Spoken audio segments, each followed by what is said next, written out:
Hello दोस्तों, आजकल NHPC limited का शेयर काफ़ी ज़्यादा न्यूज़ में चल रहा है। तो आज के इस वीडियो में हम जानने की कोशिश करेंगे कि क्या ये स्टॉक इतना फंडामेंटली और टेक्निकली स्ट्रांग है कि आप इसमें निवेश कर सकते हो या नहीं।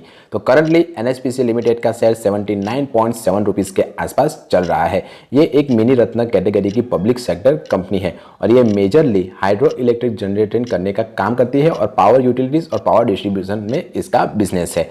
अब हम इस कंपनी की कुछ बेसिक डिटेल्स जान लेते हैं। तो अगर आपको एनएचपीसी लिमिटेड जैसी कंपनियां आज की तारीख में अगर खरीद करनी हो तो आपको 80,069 करोड़ रुपीस का मार्केट कैप लगेगा, यानी कि ये इतनी बड़ी कंपनी है। करंटली इस स्टॉक का प्राइस 79.7 रुपीस चल रहा है। इसने हाई 118 रुपीज़ का लगाया हुआ है और इसने लो अराउंड 64.6 रुपीज़ का लगाया हुआ है। स्टॉक का P/E रेशियो 26.9 है, यानी कि स्टॉक के 1 रुपये के सामने लोग 26.9 रुपये देकर भी इस स्टॉक को खरीदने के लिए तैयार है, यानी कि ये स्टॉक 26.9 गुना महंगा है। इस शेयर की बुक वैल्यू 40 रुपीज़ के आसपास चल रही है और ये कंपनी अपने इन्वेस्टरों को अराउंड 2.338% का डिविडेंड यील्ड देती है हर साल। ये एक अच्छी बात है। अगर आपको किसी स्टॉक से डिविडेंड चाहिए तो इस तरह की डिविडेंड वाली कंपनियों में आप निवेश करने के बारे में सोच सकते हो। इसका ROCE यानी कि रिटर्न ऑन कैपिटल एम्प्लॉयड 7.67% है, जबकि इसका ROE यानी कि रिटर्न ऑन इक्विटी 9.61% है। फेस वैल्यू इसकी 10 रुपये के आसपास है। अब हम इस कंपनी की कुछ अच्छी और बुरी बातें देख लेते हैं। तो company has maintaining healthy dividend pay out around 50.6%, यानी कि कंपनी ने एक अच्छा खासा डिविडेंड पे आउट मेंटेन किया हुआ है। कितना? 50.6% का। Company working capital requirement have reduce from 84.4 days to 29.5 days, यानी कि जो कंपनी का जो वर्किंग कैपिटल रिक्वायरमेंट है वो 84 डेज से घटकर 29 डेज के ऊपर आया है। पर इसकी कुछ बुरी बातें देखें तो इसका सेल्स ग्रोथ पिछले 5 साल में 1.41% घटा है। कंपनी ने लो रिटर्न ऑन इक्विटी दिया हुआ है। कितना? अराउंड 10.3% का पिछले 3 सालों में। कंपनी जो हाई डेप्टर डेज है 167 डे और कंपनी के जो प्रोमोटर होल्डिंग्स है वो भी घटी है पिछले 3 साल में। अराउंड 3.55% प्रोमोटर की होल्डिंग इस कंपनी में घटी है, जो एक सोचने वाली बात है। इसकी कॉम्पिटिटर कंपनियों की लिस्ट में देखें तो NTPC, power grid corporation, Adani power, Adani green, Tata power, JSW, NTPC grid जैसी कंपनियां इसकी कॉम्पिटिटर कंपनियों की लिस्ट में आती है। क्वार्टर रिजल्ट अब हम देख लेते हैं।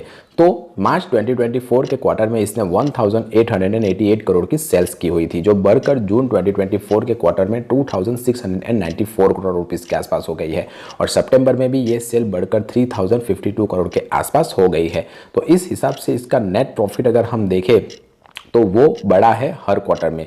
पहले आप देखें तो मार्च के क्वार्टर में ये अराउंड 1117% का इसका प्रॉफिट था, जो थोड़ा घटा है और ये बढ़कर 1507 करोड़ के आसपास पहुंच गया है और ये सितंबर के क्वार्टर में 1674 करोड़ के आसपास हो गया है, जो एक अच्छी बात है, आपको ध्यान रखनी चाहिए। कंपाउंडिंग सेल्स ग्रोथ देखें तो पिछले 10 साल में कंपाउंडिंग सेल्स ग्रोथ 3% की, 5 साल में 1% की कंपाउंडिंग सेल्स ग्रोथ है, पर इसने 3 साल में कोई भी कंपाउंडिंग सेल्स ग्रोथ नहीं दिखाई हुई है एक कंपनी ने। ये एक सोचने वाली बात है। कंपाउंडिंग प्रॉफिट ग्रोथ देखें तो इसने 3 साल में 2%, 5 साल में 9% और 10 साल में 10% की कंपाउंडिंग प्रॉफिट ग्रोथ दिखाई हुई है।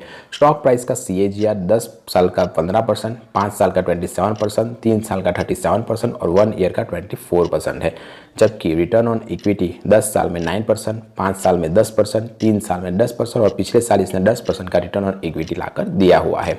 अब बात कर लेते हैं कुछ इंपॉर्टेंट रेशियोज के बारे में। तो सबसे पहला जो रेशियो आएगा वो है डेप्टर डेज। तो डेप्टर डेज मार्च 2023 में 212 दिन के आसपास का था, जो घटकर मार्च 2024 में 167 डेज रह गया है।